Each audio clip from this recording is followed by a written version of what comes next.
कहानी में हमें बताया जाता है अब से पहले खंदाक एक आजाद देश हुआ करता था। एक आहटॉन नाम का राजा आया जिसने अपनी आर्मी के दम पर खंदाक को अपना गुलाम बना लिया, लेकिन असल में उसका मकसद कुछ और ही था, जिसके लिए उसे एक धातु चाहिए थी जो कि सिर्फ खंदाक में पाई जाती थी, जिसे वो लोग इटेरियम कहते थे। तो वो खंदाक की जनता से इटेरियम की खुदाई कराने लगा। तो एक दिन एक ओल्ड मैन को इटेरियम का काफी बड़ा टुकड़ा मिल गया, लेकिन लोगों ने उसे देखकर उस ओल्ड मैन से उस टुकड़े को छीनने की कोशिश की। तो एक रूथ नाम के छोटे से बच्चे ने उन लोगों को रोका और वो उस ओल्ड मैन को राजा के सिपाही के पास ले गया, जहाँ वो उस ओल्ड मैन को इटेरियम के बदले में कुछ इनाम दिलाना चाहता था, लेकिन उस सिपाही ने इनाम के बदले उस ओल्ड मैन को ही मार दिया। तो इसलिए उस छोटे से लड़के ने आजादी के लिए आवाज उठाई। तो राजा ने उस आवाज को वहीं दबाने की कोशिश की और उस बच्चे को मौत की सजा दे दी। लेकिन उसके मरने से पहले अर्थ के जादूगरों ने उसे अपने पास बुला लिया और अर्थ का संतुलन बनाने के लिए उन्होंने उसे देवताओं की शक्ति दी। लेकिन इधर एप्टॉन का मकसद भी पूरा हो गया था। उसने इटेरियम से एक ऐसा ताज बनाया जिससे वो बुरे जादूगरों से जाके उनकी पावर्स ले सके, और उस ताज को सबाक का ताज बुलाया गया क्योंकि उससे उसे सबाक की शक्तियां मिलती। जैसे ही राजा को सबाक की शक्तियां मिली तो वहाँ पर वो शूरमा आ गया और उन दोनों की लड़ाई में खंदाक में काफी तबाही मच गई। लेकिन एडम ने राजा एक्टॉन को हरा दिया, जिसके बाद जादूगरों ने उस ताज को छिपा दिया और उसके बाद से एडम को कभी भी नहीं देखा गया। तभी हमें प्रेजेंट टाइम दिखाया जाता है जहाँ खंदाक अभी भी गुलामी कर रहा था। अब वो इंटर गैंग के कब्जे में था और यहाँ के लोगों को अब भी लग रहा था कि शूरमा एक दिन आएगा और उन लोगों को आजाद करवा देगा। जिसके बाद हमें कुछ लोगों को दिखाते हैं जो कि वहाँ के गार्ड से निकलने की कोशिश कर रहे होते हैं। तभी वहाँ एक छोटा सा बच्चा आ जाता है जिसका नाम एमोन होता है, जो कि उन लोगों की वहाँ से निकलने में मदद करता है। तभी हमें उस वैन के अंदर एक लड़की को दिखाते हैं जो कि अभी तक छुपी हुई थी, जिसका नाम एड्रियाना होता है। यहाँ हमें पता लगता है एमोन एड्रियाना का ही बेटा है और वो लोग सबाक के ताज को ढूंढ रहे हैं। तभी वो लोग वहाँ पहुँच जाते हैं जहाँ उस जगह के अंदर एड्रियाना के साथ उसके कुछ साथी जाते हैं और उसका भाई एमर वहीं वैन में बाहर ही रुक जाता है। और जब एड्रियाना अंदर पहुँचती है तो उसे वहाँ काफी पुरानी चित्रलिपि देखने को मिलती है। वहाँ एक स्पेल लिखा होता है जिसे पढ़ने के लिए मना किया गया होता है और इधर बाहर उनका पीछा करते करते इंटरगैंग वाले लोग आ गए होते हैं। और इधर एड्रियाना को कुछ पुराने चित्रों से पता लगता है वो मंत्र पढ़ने से उनका सूरमा आजाद हो जाएगा और तभी उसे वो ताज मिल जाता है। तो वो ऊपर चढ़कर उस ताज को ले लेती है। तभी वहाँ पर इंटर गैंग वाले आ जाते हैं और एड्रियाना पे शूट करने लगते हैं। तो वो छिप जाती है, लेकिन वो उसके भाई को मारने की धमकी देते हैं तो उसको बाहर आना पड़ता है और वो उन लोगों को ताज दे देती है। लेकिन वो वहाँ उस मंत्र को भी पढ़ देती है जिससे वहाँ पर एक बिजली कड़कती है और तभी वहाँ पर ब्लैक एडम खड़ा होता है। तो एक सिपाही उसके करीब जाकर देखता है जिसे ब्लैक एडम पकड़कर अपनी बिजली से जला देता है। तो गैंग के सिपाही उस पर शूट करने लगते हैं, हालांकि उनकी गोलियों का उस पर कुछ भी असर नहीं होता है। और इधर एड्रियाना का एक साथी इस्माइल ताज के बैग को देखता है तो वो उसे उठाने के लिए जाता है, लेकिन उसके ऊपर एक चट्टान गिर जाती है और तभी एड्रियाना बाहर भाग जाती है और इधर एडम भी बाहर आ गया होता है। और बाहर बहुत सारे इंटर गैंग के सिपाही होते हैं जिन्हें एडम बहुत आसानी से मार रहा होता है। वो उसके लिए चिटी के बराबर होते हैं। वो उनकी बहुत बुरी तरह से धुलाई करता है। वो उन लोगों की मिसाइल्स को हाथ में पकड़कर फोड़ देता है और तभी एक सिपाही उस पर एक मिसाइल शूट करता है जिसे वो पकड़ लेता है। तो वो मिसाइल जब फूटती है तो उससे ब्लैक एडम घायल हो जाता है क्योंकि वो मिसाइल इटेरियम से बनी हुई थी और इटेरियम ब्लैक एडम के लिए ऐसा है जैसे सुपरमैन के लिए क्रिप्टोनाइट। तो एड्रियाना ब्लैक एडम को अपने साथ ले जाती है। तभी हमें जस्टिस सोसाइटी को दिखाते हैं जहाँ हॉकमैन ब्लैक एडम के कारनामों को स्क्रीन पर देख रहा होता है और उसे वॉलर से ऑर्डर मिलता है कि वो ब्लैक एडम को पकड़ ले। तो वो अपनी टीम को लेकर जाता है जिसमें एक साइक्लोन होती है जो कि हवा को कंट्रोल कर सकती है, एटम स्मैशर होता है जो कि अपने साइज को बदल सकता है, और लास्ट डॉक्टर फेट होते हैं जो कि एक जादूगर होते हैं और वो फ्यूचर को भी देख सकते हैं। तभी हमें एडम को दिखाते हैं जो कि एड्रियाना के बेटे के साथ में होता है। तो एमोन उसे बताता है कि वो 5000 साल से सो रहा था और वो उसे ये भी बताता है यहाँ के लोग उसे हीरो मानते हैं। वो उसका बहुत सदियों से इंतजार कर रहे थे कि वो आकर खंदाक को गुलामी से बचाएगा,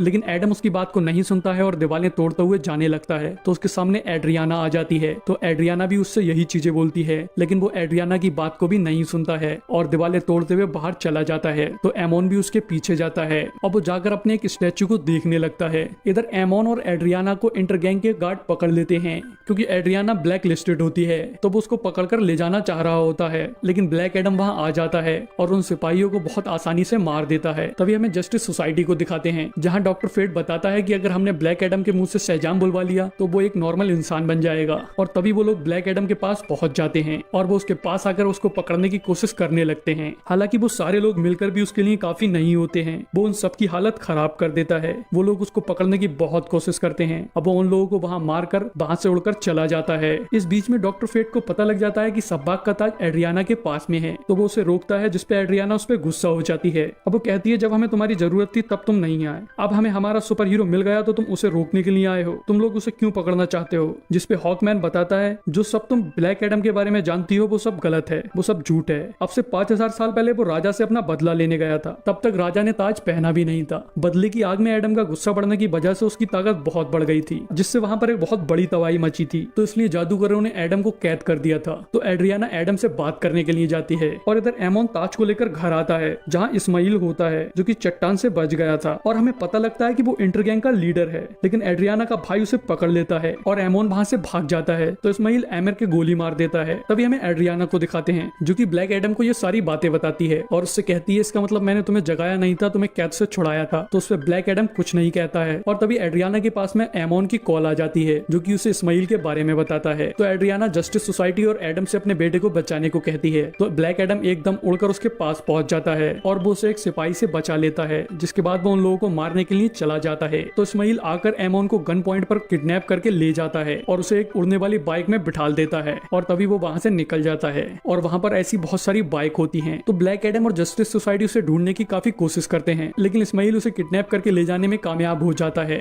तो वो लोग गैंग के पकड़े हुए सिपाहियों से उनका एड्रेस ले लेते हैं और तभी सब लोग मिलकर एमोन को छुड़ाने के लिए जाते हैं। जहाँ रास्ते में हॉकमैन एक प्लान बनाता है और वो उस प्लान के बारे में सबको बता रहा होता है। वो वहां पर सब चुपके चुपके करने के लिए कह रहा होता है, लेकिन तभी वो नजर घुमा के देखता है तो ब्लैक एडम वहां नहीं होता है और उसे ब्लैक एडम की रीडिंग इंटरगैंग के बेस से आ रही होती है। तभी हमें ब्लैक एडम को दिखाते हैं, जो कि उन लोगों को बहुत बुरी तरह से मार रहा होता है। वो उन सारे लोगों को कुछ ही देर में मार देता है और तभी इस्माइल के पास जाता है और फिर वहां पर बाकी लोग भी आ जाते हैं। तो इस्माइल एमोन की जान के बदले में उनसे ताज मांगता है, तो वो लोग उसे ताज दे देते हैं। फिर इस्माइल बताता है कि वो राजा एक्टॉन का आखिरी वंशज है और वो ब्लैक एडम को उसके बेटे हरूथ और उसकी बीबी की मौत को याद दिलाता है और फिर एमोन को शूट कर देता है। तो ब्लैक एडम अपनी सुपर स्पीड को यूज करके एमोन को बचा लेता है, लेकिन उसका गुस्सा बहुत बढ़ गया होता है, जिससे वहां पर बहुत तबाही मच जाती है। हालांकि जस्टिस सोसाइटी अपने सारे लोगों को बचा लेती है, लेकिन इसमें इस्माइल मर जाता है और इधर ब्लैक एडम भी उड़कर चला जाता है, क्योंकि वो समझ गया था कि उसकी पावर से लोगों को कितना खतरा है। तभी हमें ब्लैक एडम को उसके स्टैचू के सामने खड़ा हुआ दिखाते हैं, जहाँ हॉकमैन उसके पास आता है और उससे कहता है तुम्हें तुम्हारे अलावा और कोई भी नहीं रोक सकता। तो ब्लैक एडम से बताता है ये स्टैचू उसका नहीं, उसके बेटे हरूथ का है। जादूगरों ने उसके बेटे हरूथ को शूरमा चुना था, उसको ये पावर्स मिली थी। जब राजा एक्टोन उससे नहीं जीत पाया तो उसने उसकी बीबी और एडम पे हमला किया, जिसमें उसकी बीबी की जान चली गई और एडम अधमरा हो गया। तो हरूथ ने एडम की जान बचाने के लिए अपनी पावर एडम को दे दी और हरूथ एक नॉर्मल इंसान बन गया। तभी राजा के सिपाहियों ने हरूथ के एक तीर मार दिया, जिससे वो मर गया। तो इस वजह से एडम को बहुत गुस्सा आया और उसने जाकर राजा को मार दिया और गुस्सा ज्यादा बढ़ने की वजह से वहां पर वो तबाही मच गई। और इसके बाद में वो सरेंडर करने के लिए मान जाता है और सैजाम बोलकर एक नॉर्मल इंसान बन जाता है। तभी वो लोग उसे एक अंडर वाटर प्रिजन में कैद करा देते हैं, जहाँ वो लोग उसके मुंह पर कुछ लगवा देते हैं, जिससे वो कभी भी सैजाम ना बोल पाए। तभी हमें इस्माइल को दिखाते हैं, जो कि मरने के बाद में काली दुनिया में काले जादूगरों के पास में पहुंच गया था। तो जादूगर उसे सबाक की पावर दे देते हैं और इधर साइक्लोन और एड्रियाना मिलकर पता लगा लेती हैं कि इस्माइल मरा नहीं है, वो बुराई की दुनिया में चला गया है सबाक की पावर लेने के लिए।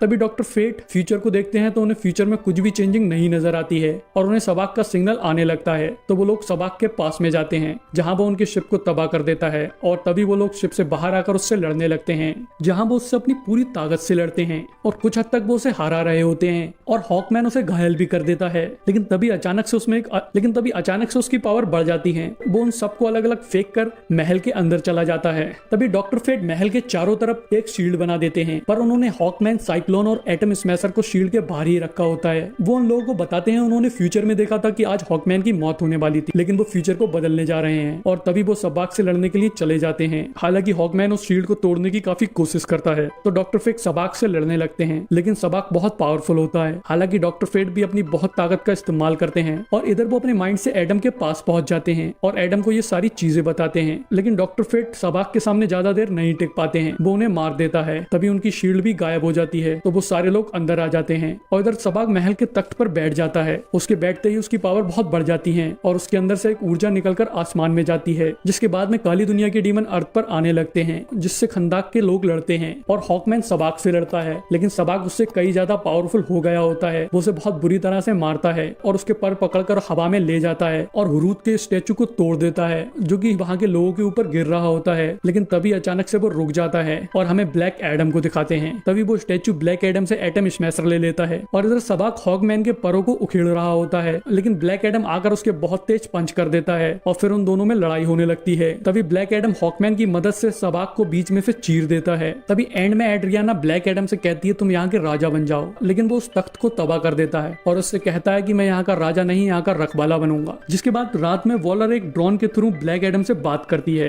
और कहती है तुम मेरी प्रिजन में नहीं रहना चाहते हो, कोई बात नहीं, तो अब से तुम्हारी प्रिजन खंदाक है, लेकिन अगर तुमने इससे बाहर एक भी कदम रखा तो तुम्हारे लिए अच्छा नहीं होगा। तो उस पर ब्लैक एडम कहता है इस दुनिया में कोई भी नहीं है जो मुझे रोक सके। तो उस पर वॉलर कहती है वेल मैं ऐसे लोगों को भेज सकती हूँ जो इस दुनिया से नहीं है। तभी हमें सुपरमैन को दिखाते हैं जो कि ब्लैक एडम से कहता है तुमने इस दुनिया में बहुत तबाही मचाई है, हमें इसके बारे में बात करनी पड़ेगी। और यही हमारी मूवी का एंड हो जाता है।